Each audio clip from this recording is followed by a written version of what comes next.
Hi friends, today I have a story called Deep Sea Dive, Lift the Flap Adventures.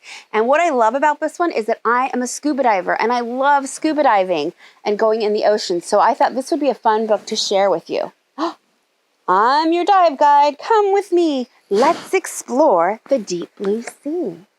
Marine life, sea stars, turtles, marine life galore. There's so much to see on the ocean floor. Do you see all the animals?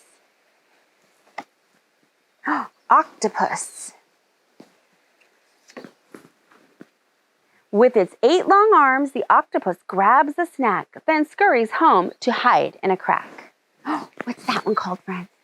You're right, it's a shark. Hammerhead tiger, bull, and great white. Everyone fears the shark's big bite.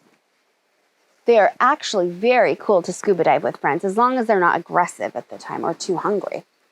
Sea turtle.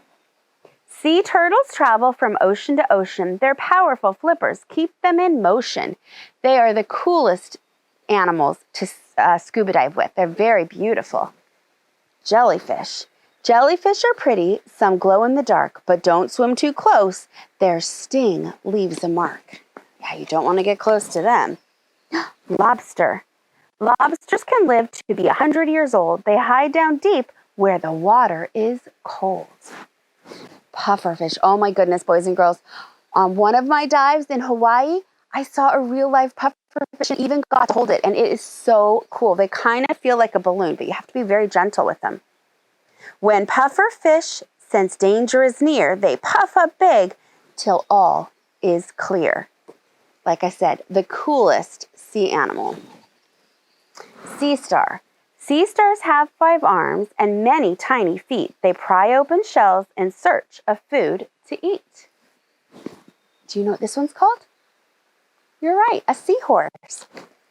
Looking for a place to hide, the seahorse swims upright. It curls its tail around tall grass and grips with all its might. We've met lots of creatures, some big and some small. Let's dive again soon and visit them all. Thanks for diving with me in this pretend book. I hope you had fun reading about the sea animals.